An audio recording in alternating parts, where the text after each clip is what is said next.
Welcome to Free Marketing Fridays. 20 minutes to give you actionable advice you can use today. No fluff, no hustle bro anything. And I am not going to pitch you on buying a course or signing up for a paid community. So today, let's talk about Net Promoter Scores and the weird obsession leadership teams have with them. You know what I'm talking about? Like your CEO gets the monthly NPS report and suddenly it's our NPS dropped 2 points. We need an emergency meeting to figure out what went wrong. And you're sitting there thinking, great, now there's a fire drill. I'm going to have to drop everything, figure out what's going to happen here, how to fix this particular score. And meanwhile, all the customers you thought were happy might not be happy and might be leaving, and you don't have any actionable insight in order to jump in and help correct that course. So today I'm going to show you why NPS is basically a horoscope for business, and I'll give you an idea of what to track instead. Something that actually tells you what customers are about to walk out the door and leave you high and dry. Just 20 minutes, so let's dig in. So here's what we're going to do today. First, I'm going to show you why NPS is completely broken. And I mean the whole thing. Like when you're comparing apples to oranges, when you compare company NPS score versus your competitor's NPS score, and why it's just a bad way to measure customer sentiment. Second, we'll talk about a much better way to figure out which customers actually love you versus which ones are about to churn, and how to get some voice of customer data as well so that you can massage your messaging in order to get in front of your customers with messages that connect. And third, because I know half of you are thinking this already, like this sounds great, my CEO is never going to go for this, we'll cover how to sell this internally and get this running next week. So let's start with what you think an NPS scale should look like. You would think it would be an equally distributed scale where people who are pissed off and want you to die in a fire can give you an appropriate score at the bottom third of the scale. And then the people who are so delighted that they want to tattoo your logo on their calf or their arm are at the other end of the scale. And then a big, beefy, neutral middle section for people who are like, I like you, but like, it's fine. Most of your customers think this is what the scale should look like, but this isn't what an NPS system actually looks like. And I'm not going to take the time to get into the deep background on why the system was created and what it was actually supposed to do and how it's been abused since it was created, because there's a big, long, complicated backstory that no one really cares about today. This is the scale of advocacy and customer satisfaction when you refer to NPS. This is what it actually looks like. This is what that scale actually looks like. So the big question here is, what is the difference between the motivating factors between someone who gives you an 8 versus gives you a 9, or a 6 versus a 7? What is the difference between those two, and how do you actually get them to score you higher? Because if a customer gives you an 8, you may think that's great, but based off of this measurement scale, which actually is the core of the NPS system, it's not good. It's passive. It's meh. And the customer who gave you a 6, they may think that's an okay score, kind of like a middle of the road, but they're classified as detractors or having a negative experience, which suppresses your scores. And the sad thing is your customers are literally making up numbers and selecting a random number based on how they feel in that exact moment, what they had for lunch, or whether they're having a good day, or even if their kid kept them up at night and they're just a little grumpy and sleepy, right? There is zero consistency in what these numbers actually mean. And the unbalanced scale kind of sets you up to fail. So even though the scale is highly problematic, there's one bigger problem. The people who give you a bad score, a 4, a 5, or even a 6, you have no idea why they gave you that score or what you can do to fix it. There is no actionable insight that comes along with the Net Promoter Scoring system. None. Then there's the collection problem, and this one drives me crazy. Some companies offer surveys after every support interaction. Others send different emails, and some have pop-up surveys that appear randomly on the website or in the app. And then some don't offer the NPS scale consistently. They'll run a campaign for a while and then change it up. So each collection method catches people in completely different emotional states and contexts. So when you're comparing NPS scores, you're not just comparing customer satisfaction, you're comparing survey methodologies as well, which are not widely shared amongst every competitor. It's like comparing test scores when half the kids took it on paper and then half took it on iPads. Like it's not the same methodology. So once again, this isn't an apples to apples situation. It's more of like an apples to moon rocks situation when you're looking at NPS scores between two different companies. So let me walk you through some of the examples I've captured with different NPS collection methods. So Dropbox popped up in the bottom right corner of a screen right after I sent a document to go sign, right? Not too intrusive, but let me ask you a question. If you are looking at their NPS score, do you think DocuSign collects NPS the same way? What about Adobe Sign? There's direct competitors with DocuSign, with Dropbox Sign, right? If they were to compare NPS scores across those three competitors, the only way to measure apples to apples is if they had the very same collection mechanism. And even then, it would still differ because they have different customers. Every customer set for every company is unique. So there's no real way to measure apples to apples across different companies. And then HEB. If you're from Texas, you know HEB. They are our grocery store. They're amazing. We kind of consider them the fourth branch of government because they show up in big ways for their community when they need help. And personally, I use their curbside grocery ordering process every week. I order groceries, I go pick it up curbside every single week. You can take curbside grocery delivery from my cold, dead hands. That's how much I love this service. But they send me an NPS survey every week and ask me to fill it out every week. And as much as I love this service, there's no way in hell I'm filling this out every week. I just ignore it and move on. So you're not going to get 100% redemption or 100% answer rate or response rate from your customers, especially if you continue to push an NPS in their face every time they order from you. And then the third example was Banana Republic Factory. I was shopping, I was looking at a particular piece of clothing, and they disrupted my shopping experience by giving me an NPS survey and asking me to rate whether or not I would recommend Banana Republic Factory to a friend or family member. I was going to buy something, but this completely threw me for a loop and disrupted my shopping experience. You were going to buy that sweater? Probably not. Not now. Thanks. Anyway, this is another really intrusive way of trying to grab that Net Promoter Score. Oh, wait, there is one other example that I wanted to highlight. This is the best NPS collection example that I've seen to date. I collected this one last week from American Express. I had a problem with a credit card and I used their chat system to get it handled and then was greeted with this as a way to close out for my chat experience. It provided me an opportunity to score them on a star system from 1 to 5. Likelihood to recommend to a colleague or a friend had a pull down in it, and it had 3 answers in it: yes, maybe, and no. So to select one of those. And then it gave me an open text field where I could describe my experience or provide any additional comments or feedback, which is great. While this isn't exactly how I would implement collecting referral signals, this is so much better than plunking down an NPS 10-point Likert scale in the middle of my shopping experience and preventing me from buying a sweater or irritating me to the point where I just close out and leave and abandon the experience altogether. So in a few seconds, I will walk you through a slightly different way to collect this same type of referral signal data along with voice of customer data. It takes a couple of things that American Express is doing, but it gives it a little bit more specificity. So if we haven't met before, my name's Sunny Hunt. I'm the Chief Customer Nerd at Hunt Interaction. We help B2B companies grow their customer bases in smarter, more efficient ways, starting with their most profitable customers. And my work lives kind of at the intersection between customer research, strategic customer growth, and revenue acceleration.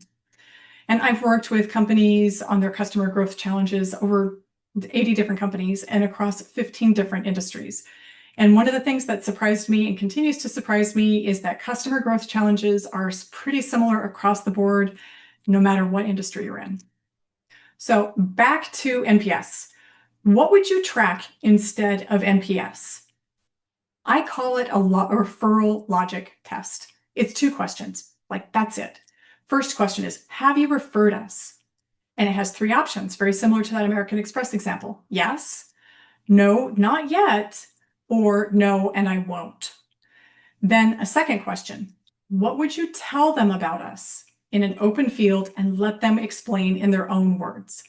Instead of just asking for a blanket comment or additional feedback, this question is really specific. What would you tell a friend or a colleague about us based off of your experience? You are literally asking for a testimonial either positively or negatively.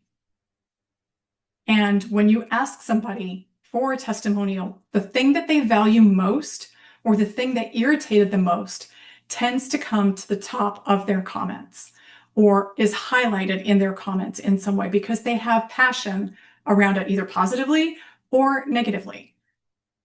So, but this referral logic test gives you a quantitative score that's more relevant than an NPS score. Being able to say 78% of our customers have referred us to a friend is pretty compelling. That's a pretty compelling stat. And it helps you focus on what matters most, your customers, instead of hyper-focusing on what your competitors' hypothetical, probably gamified score is. It also gives you a qualitative score. With the open answers, you can identify the different themes and count them as they pop up in that open field comment. So you can quantify qualitative feedback. You can find the issues that positively and negatively impact the overall experience and identify a great opportunity to fill customer success gaps in your customer journey. That voice of customer data, the words and the phrases your customers use to describe the value they get from your product or they don't get, can be used to help refine messaging, your product roadmaps, and even your positioning strategy.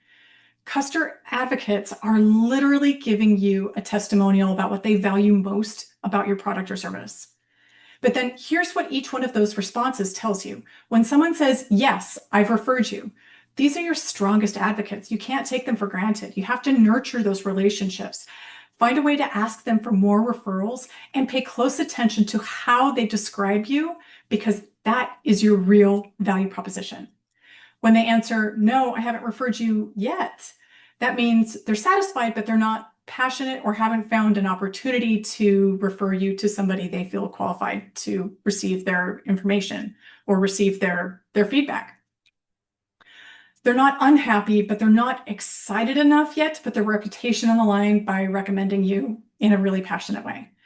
This is actually your biggest opportunity group. Find out what's missing from their experience, what would make them passionate enough to refer, and then you can convert them into advocates. And most companies are missing this opportunity. They completely ignore this group because they feel like, oh, they're fine. They're neither happy nor sad. They are just kind of passive. That's a really big missed opportunity, especially when you're looking to grow your customer base. And when a customer answers, no, I won't refer you, and I won't refer you, this is your early warning system. These customers are telling you they actively wouldn't recommend you. That's churn risk right there. And it's immediate, and you need to pay attention to it. You need to understand why they wouldn't refer you and either fix the relationship or prepare for them to leave. And sometimes it's okay for them to leave because not every customer has the same value to your organization. Not every customer is a perfect fit for you. Not every customer is a best fit customer for you, and that's okay. Just don't waste time trying to save some relationships because they're just not worth it. You need to understand exactly who your best fit customers are and be prepared to release some of these people who are ready to go. Simple, right? 2 questions. But here's why this works better than any 10-point scale you've ever used. Here's why a referral logic test with voice of customer capture works better than your typical NPS system. Humans are horrible at predicting future behavior accurately. We are trash at predicting what we will do. If we were good at predicting future behavior, we'd never buy memberships at New Year's. We'd never set unrealistic expectations that we were going to get fit. We were going to get swole this year, right? We would never do that, but we still do it every time and every year. because we're just not good at predicting our future behavior. NPS asks people to predict if they'll recommend someone instead of asking them if they already did. So asking these two questions, have you referred us and what did you say about us, also builds an opportunity for gathering actionable insights that help you build and improve your overall customer experience and craft that loyalty that you're looking for. It also provides you a quantitative measure.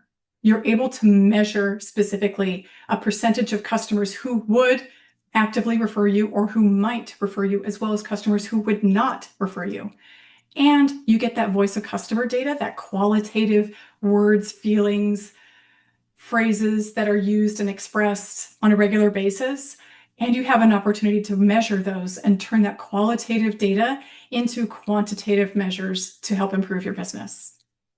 And it's that voice of customer data, those words and phrases that they specifically use, that you can take and turn into messaging assets, that you can turn into sales assets, that you can turn into coaching assets, so that your sales team knows exactly how to talk to your customers and what they value most. Here is a real world example from a former client at Superior Fence and Rail, right? The referral logic test was presented as part of a larger customer survey that they are going to roll out on a regular basis. We pulled behavioral data and created a couple of different behavioral personas that they could use in their go-to-market efforts. And then we did a crosstab on that data and the likelihood of referral for each persona. This is the results from one of those personas. Within this behavioral persona, over 80% said that they've either recommended or will recommend when presented with the opportunity. And only over half, 51%, have already recommended Superior Fence and Rail to somebody else. This isn't insignificant because buying a fence is a really expensive proposition, especially if you're a new homeowner or an existing homeowner with all kinds of different expenses. A fence is really important to some homeowners, but it's not the same as buying a pack of chewing gum at the checkout in the grocery store, right? It's a very highly considered purchase. So this is concrete evidence of loyalty. It's not a hypothetical score. It's not randomly created. It's not gamified so that it gets a boost every 2 months. It's not turned on or turned off. It's very clear, actionable data that tells you exactly where you stand with your customers. But the real gold is here. It's in that open field comment where you ask them why they would refer you and the value that they get out of that product or that service that they bought from you. This is what customers actually say when they describe their experience with Superior Fence and Rail. And this was just a small sample of some of the comments that we got. This isn't marketing speak or what the company thinks sounds good. This is how real customers talk about real value. This is voice of customer data, and it's incredibly powerful when you harness it and you use it.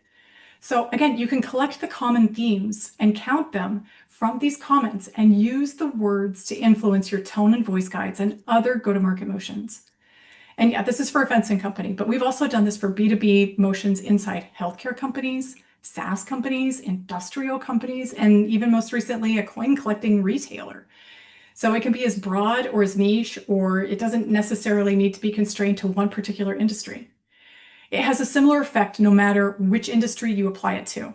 And if you measure referral signals regularly and in a very similar way, consistently, you'll get better benefits than NPS would ever give you alone. Because this will tell you what you need to fix or what you don't want to touch so you can better support your best fit customers. Okay, I know half of you are thinking right now, like, this sounds great, Sunny, but my CEO is obsessed with our NPS score. They love comparing it to our competitors and bragging about it in board meetings and taking it to their networking groups and pointing at it and shining their badges and saying, look how great we are. How do I convince them to even try something different, to even consider something different? Here's the thing. You don't have to completely abandon NPS overnight. Start by running both in parallel. Position this as an additional customer insight instead of a wholesale replacement. Here's exactly how to pitch it. Frame it as a risk management. You can say, we're missing early warning signals.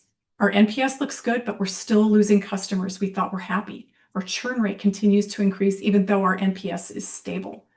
This will help us catch churn earlier.